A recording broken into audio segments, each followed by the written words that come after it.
Students, last जैसे मैंने matrix multiplication से रिलेटेड आपको एक क्वेश्चन करवाया था पॉलिनोमियल वाला, सेम उसी से रिलेटेड आपका एक और क्वेश्चन है जिसमें कि हमारे पास क्या होगा, पॉलिनोमियल के रिलेटेड ही क्वेश्चन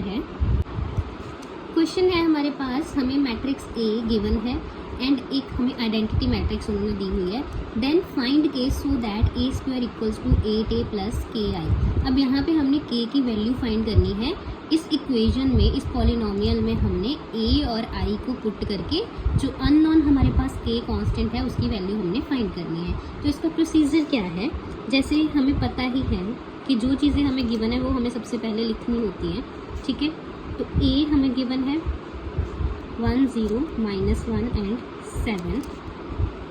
आई हमें गिवन है, ये तो वैसे भी हर बच्चे को पता होना चाहिए कि अगर गिवन ना भी हो तो भी आइडेंटिटी की वैल्यू क्या है, ये हर बच्चे को पता होना चाहिए, ठीक है जी। तो नाउ हमें प्रूव क्या करना है, मतलब इस इक्वेशन में आपको ए और आइडेंटिटी की वैल्यूज पुट करके आपको फाइंड करनी है के की वैल्यू। तो हमने क्या करना है, हम पहले ए स्क्वायर फाइंड कर लेंगे, ए स्क्वायर, ठीक है। ए स्क्वायर हमारे पास क्या होगा, ए को मैट्रिक्स ए मैट्रिक्स के साथ दोबारा से हमें मल्टीप्लाई करना है। इनको मल्टीप्लाई करने के बाद हमारे पास जो आंसर आएगा वो ए स्क्वायर मैट्रिक्स होगी। एंड आई होप आप सबको ये पता होगा कि मैट्रिक्स मल्टीप्लिकेशन कैसे करते हैं। अगर आपको नहीं पता है तो मैंने पुरानी वाली वीडियोज़ में आपको बताया हुआ है, तो प्लीज़ वो वीडियो देखिए और मैट्रिक्स मल्टीप्लिकेशन सीखिए, ठीक है जी। अब नेक्स्ट मैं आपको यहाँ पे फिर से थोड़ा सा रिवाइज करवा देती हूँ। जैसे 1 × 1 रो और column, first row first column हमारे पास होगा A11 एलिमेंट, 1 × 1 1 प्लस 0 × -1 इज 0।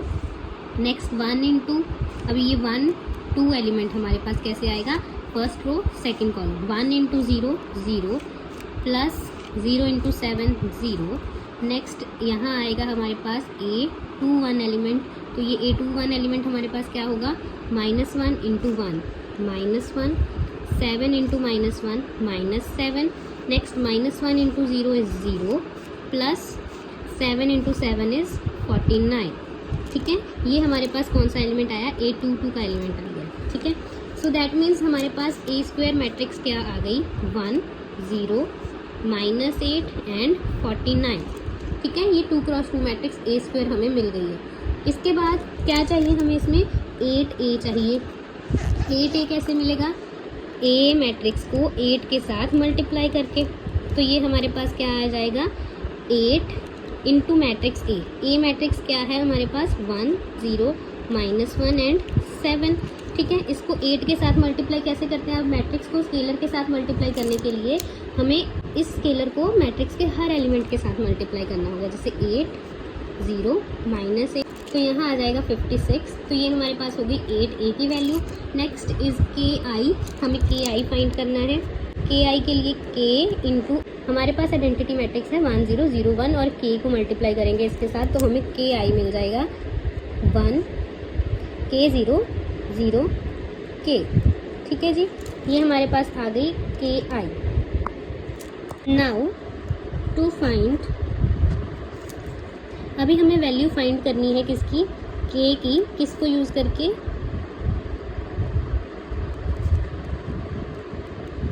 इस इक्वेशन को यूज़ करके। ए स्क्वायर की वैल्यू हमारे पास आई थी 1 0 -8 49 इक्वल्स टू 8a की वैल्यू हमारे पास आई थी 8 0 -8 56 प्लस के आई की वैल्यू हमारे पास थी k 0 0 k, ठीक है जी। अभी हमने क्या करना है, बस ये ए स्क्वायर तो एज इट इज़ रहेगा, ये इनके अंदर एडिशन का साइन है हमारे पास, ठीक है। तो इनको हम कर देंगे ऐड। अब हमें पता है कि मैट्रिक्स के एडिशन कैसे करते हैं। अगर आप लोगों को ये चीज़ नहीं पता है तो अगेन आप मेरी पुरानी वाली वीडियोस जिसमें मैंने एडिशन ऑफ मैट्रिक्स बताई है वो जाके देख सकते हो। नेक्स्ट अब यहाँ इसकी एडिशन कैसे करेंगे, फर्स्ट एलिमेंट फर्स्ट में ऐड करेंगे, A11 को A11 में ऐड किया, A12 को A12 में ऐड किया, A21 को A21 में ऐड किया, A22 को A22 में ऐड किया, ठीक है। अभी देखो दो मैट्रिक्स इक्वल, अगेन पिछला हमें जो बेसिक्स है वो क्लियर होने चाहिए कि हमारे पास दो मैट्रिक्स इक्वल कब होती हैं। वी नो 2 मैट्रिसेस आएंगी, बिकॉज 2 के बारे में बात कर रहे हैं। एक से ज़्यादा जब हम बात करते हैं तो मैट्रिक्स नहीं, मैट्रिसेस बोलते हैं, ठीक है। 2 matrices are equal only if there corresponding elements are equal। अभी 2 मैट्रिक्स हमारे पास इक्वल कब होती हैं? जब उनके करस्पॉन्डिंग एलिमेंट्स इक्वल होते हैं, ठीक है। तो दैट मीन्स ये दोनों मैट्रिक्स इक्वल कब होंगी? जब इन दोनों के करस्पॉन्डिंग एलिमेंट्स इक्वल होंगे। Corresponding elements means A11 A11 के इक्वल, A12 A12 के इक्वल, A21 A21 के इक्वल एंड A22 A22 के इक्वल। तो यहाँ पे क्या हो जाएगा? 1 is equals to 8 plus k and 49 is equals to 56 plus k, ठीक है।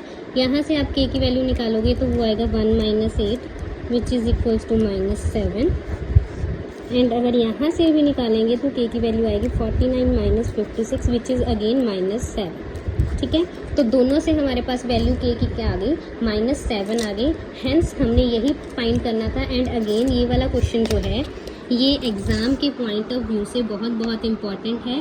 पॉलिनोमियल के रिलेटेड एक लास्ट क्वेश्चन मैंने करवाया था जिसमें सिंपल आपको पॉलिनोमियल कैसे, जो मैट्रिक्स के हैं उनको हमने कैसे सॉल्व करना है वो बताया था। और अब यहाँ पे क्या है, यहाँ पे पॉलिनोमियल में एक वेरिएशन आती है कि पॉलिनोमियल के साथ अगर कोई कांस्टेंट मिसिंग है तो उसको हमने कैसे फाइंड करना है। तो ये वाला क्वेश्चन मैंने आपको आज करवाया है। आई होप आपको सब समझ आया होगा। Thank you so much.